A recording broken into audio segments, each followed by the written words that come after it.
Hoje a palavra do Senhor, eu já passei um pouco dessa palavra no sábado e eu gostaria de tornar a repetir, a falar mais um pouco dela. Ela está no 19 de Mateus, mas o verso 27.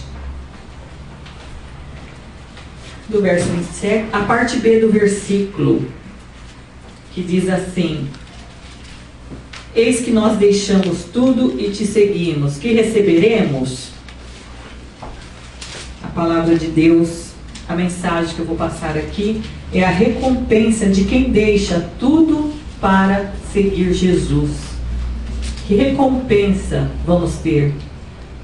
Os discípulos estando ali com Jesus, um pouco antes disso acontecer, ele conta o acontecido, né? Eles veem o acontecido daquele mancebo rico, que ele fala para o Senhor Jesus, né? O que ele tem que fazer para ele herdar, né, a vida eterna. O que eu tenho que fazer? Aí Jesus fala o que ele tem que fazer: não adulterarás, não matarás, não furtarás, não dirá falso testemunho. Mas quando Jesus fala para ele: vende tudo que tem, divide aos pobres e segue-me, ele entristeceu, ficou triste. Acho que ele tinha muitas coisas, porque ele era rico. Ele entristeceu e pensou: minhas terras, meus campos, meus animais. E ele resolveu ficar com as coisas dele. Então depois o apóstolo Pedro pergunta: eis que nós deixamos tudo, te seguimos, o que nós receberemos? Então, nós também podemos fazer essa pergunta hoje. Nós podemos falar de nós também aqui, que nós deixamos tudo para seguir Jesus. O que nós receberemos por isto? Aqui fala assim: então Pedro, tomando a palavra, disse-lhe: eis que nós deixamos tudo e te seguimos, que recompensa, pois, teremos? Respondeu-lhe Jesus: na verdade vos digo que ninguém há que tenha deixado casa, ou mulher, ou irmãos, ou irmãs, ou pai, ou mãe, ou filhos, ou campos, por amor de mim e do Evangelho, que não receba 100 vezes tanto já neste tempo, em casas, irmãos, irmãs, e mães, e filhos, e campos, com perseguições, e no mundo vindouro a vida eterna. Aqui ele está falando que nós aqui também receberemos bênção, teremos bênção aqui também. Nós deixamos tudo e seguiremos ele. Aqui é com perseguição, mas agora no mundo vindouro, a promessa que está prometida para nós, que é a vida eterna, aí é com graça, com bênção, não vamos ter mais perseguições. Ele fala assim: em verdade vos digo que vós que me seguiste, quando na regeneração o Filho do Homem se assentar no trono da sua glória, sentar-vos-eis também sobre 12 tronos. Mas muitos primeiros serão derradeiros, e muitos que derradeiros serão os primeiros.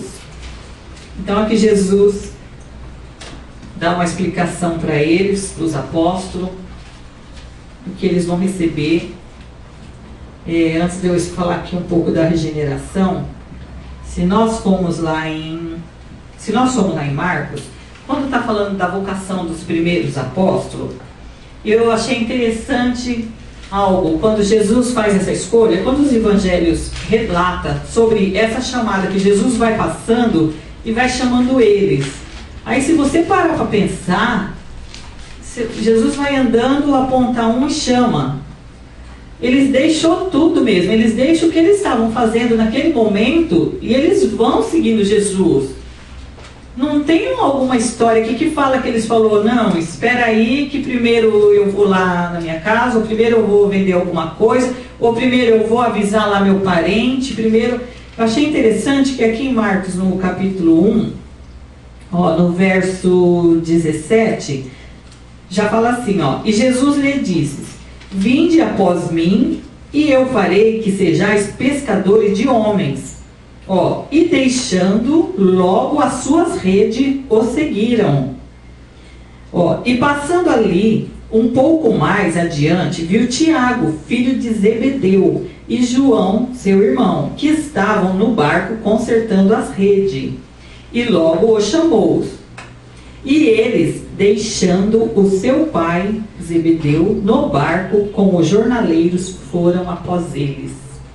Você vê que eu deixo assim bem declarado. Na hora que Jesus chamou, eles já foram. Eles deixaram o pai dele no barco e os dois foram após Jesus. Jesus já escolheu, chamou. Então, o que fica de exemplo para nós? A decisão por Jesus. Ela é tomada rápida. A hora que você toma essa decisão por Jesus, você deixa mesmo. Sem você, às vezes, até mesmo sem perceber no momento, quando você vai ver, você deixou pai, mãe, irmãos, você deixa, você perde coisas às vezes que você tinha que não convém mais para você, coisas do mundo que era seu, você vai tirando da sua vida. Então você vai ganhando com Jesus, você ficando com Cristo. Quando você percebe, você fez a escolha certa e você deixou algo para trás. Então Jesus, ele deixa bem declarado: aquele que deixar pai, mãe, irmão, propriedades, coisas que às vezes a pessoa se apega tanto, se você não deixar isso por amor de mim, você não é digno de mim. Então os apóstolos, chegou no momento que ele fez essa pergunta: o que nós receberemos? O que vamos receber? Porque nós deixamos tudo e te seguimos. Então eles deixam bem explicado, eles deixaram tudo, deixaram famílias para seguir Jesus. Então Jesus faz uma promessa para eles, né? Jesus promete para eles que na regeneração eles vão assentar em 12 tronos para julgar as 12 tribos de Israel. Então este fato, biblicamente, essa profecia não aconteceu ainda, porque ainda vai acontecer a regeneração, porque essa regeneração é só quando Jesus voltar, para ele reorganizar. A palavra regenerar, ela significa tornar a gerar, reproduzir o que estava destruído, reorganizar, corrigir moralmente, formar-se de novo. Reformar-se é algo que vai formar de novo, que vai, como é que fala assim? Algo que estava destruído e ele vai reconstruir na volta de Cristo. Quando Cristo volta, quando Cristo, todos que estão aguardando a vinda dele, como nós, a igreja de Cristo, estamos aguardando. Então essa promessa que ele fala que eles vão sentar em 12 tronos, ainda eles não se assentaram em 12 tronos. Eles ainda não julgaram as 12 tribos de Israel. Então este é um acontecimento futuro, está falando para o futuro. Isto não aconteceu. E às vezes nós erramos por não entender, por não examinar as escrituras, para que tempo está falando, quando é o presente, quando é o passado, o que vai acontecer futuramente. Então às vezes ali naquele momento, eu costumo dizer, às vezes os apóstolos nem entenderam direito, né? Naquele momento que Cristo fala, na regeneração. Já pensou? Eles estão ali com Jesus, Jesus ainda nem tinha sido crucificado, né? Não havia sido morto. E ele fala, na regeneração, vocês vão sentar nos tronos e julgar as 12 tribos de Israel. Nossa, como que foi a cabeça deles, né? Então, olha o prêmio que eles vão ganhar. Vão ganhar 100 vezes mais, né, do que nessa vida. Então fala, nessa vida é com perseguição. Aqui foi falado da luta, da batalha, da conquista. Olha que interessante, né? No antigo, corriam, lutavam para herdar as terras, para conquistar as terras, o seu território, as suas famílias. De Jesus, no momento de apóstolo para cá, já foi outro tipo de conquista. A igreja de Cristo, os apóstolos e discípulos, nós hoje corremos para conquistar almas para Jesus. Corremos para conquistar, para evangelizar, para passar Jesus para as pessoas, para ganhar almas para Jesus. Hoje é a nossa luta, a nossa conquista. Cada alma que for conquistada é louvar o nome de Jesus, é glorificar o nome de Jesus. Aqui também em 1 Coríntios 6, o apóstolo Paulo fala assim também, ó. Não sabeis vós que os santos hão de julgar o mundo? Ora, se o mundo deve ser julgado por vós, sois porventura indignos de julgar as coisas mínimas? Não sabeis vós que havemos de julgar os anjos, quanto mais as coisas pertencentes a esta vida? O apóstolo Paulo deixa bem claro aqui também, falando para eles, para os santos, que eles hão de julgar o mundo, julgar os anjos. Então é tudo futuramente, na volta de Jesus. Quando que vai dar o início para esse acontecimento? Vamos lá em Apocalipse. Quando vai acontecer isso? Em 19 de Apocalipse, no verso, vamos ler no verso 7, que diz assim: regozijamo-nos e nos alegramo-nos e demos-lhe glória, porque vindas são as bodas do Cordeiro, e já sua esposa se aprontou. E foi-lhe dado que se vestisse de linho fino, puro e resplandecente, porque o linho fino são as justiças dos santos. E disse-me: escreve, bem-aventurado aqueles que são chamados à ceia das bodas do Cordeiro. E disse-me: estas são as verdadeiras palavras de Deus. Aqui no verso 12 já fala assim também: e os seus olhos eram como chama de fogo, e sobre a sua cabeça havia muitos diademas, e tinha um novo nome escrito, que ninguém sabia senão ele mesmo, e estava vestido de uma veste salpicada de sangue, e o nome pelo qual se chama é a palavra de Deus. E seguiam-no os exércitos no céu, em cavalos brancos, e vestido de linho fino, branco e puro. Este é o momento que Cristo vem descendo, para Cristo estabelecer o seu reino, para que todas as nações serão julgadas. Observe que sempre quando está falando das nações, julgamento das nações, nações é aqui no mundo, é aqui na terra que tem as nações, é aqui que tem a divisão. Porque na vida eterna, no mundo vindouro, não existirá mais essa divisão.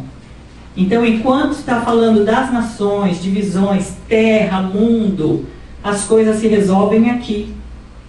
Então, como nós cremos neste plano de Cristo, que Cristo voltará e reinará com os fiéis por 1000 anos, é este momento desse 1000 anos que ele fala lá que sentarão em 12 tronos. O nosso prêmio seremos reis e sacerdotes. Nosso prêmio nós vamos ganhar também, que é o prêmio também de governar. Jesus fala lá também, né? De por ele em tantas cidades. Então tudo vem vindo do início do Antigo Testamento. Tudo que foi falado aqui hoje é palavra, é trabalho, conquista. Tudo tem que ser com esforço.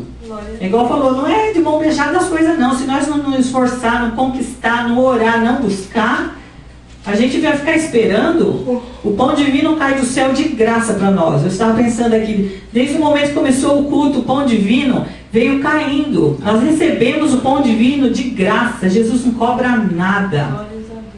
E às vezes nós reclamamos, nós acomodamos, a gente sentimos uma preguiça, mas serviço tem bastante para nós.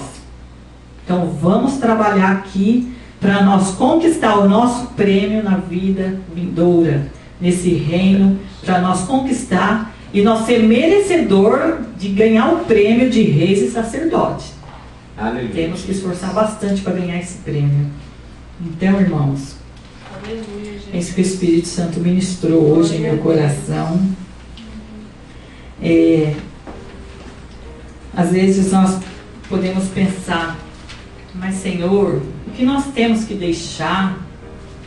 O que nós fazemos, né? Eu tenho que deixar pai e mãe, eu tenho que deixar algo tão especial na minha vida. A expressão que Jesus fala, né? Jesus deixou ali bem declarado. Era para seguir ele, segue. Quando lá pergunta, Senhor, eis aí fora, sua mãe, suas irmãs querem lhe falar. Ele olha para os discípulos em volta dele e ele fala, eis aqui minha mãe, meu irmão, todo aquele que faz a minha vontade é minha irmã, minha mãe, a minha família. Então a família tem que estar concordada, todas reconhecendo que Jesus é o único que salva. Jesus é o único que liberta. Jesus é o único intercessor entre Deus e os homens. Ele que intercede por nós. Jesus é o único que tem o sangue que salva, que derramou o sangue precioso. Então só em Jesus podemos encontrar a salvação. Então quando ele fala, todos têm que estar concordados nisso.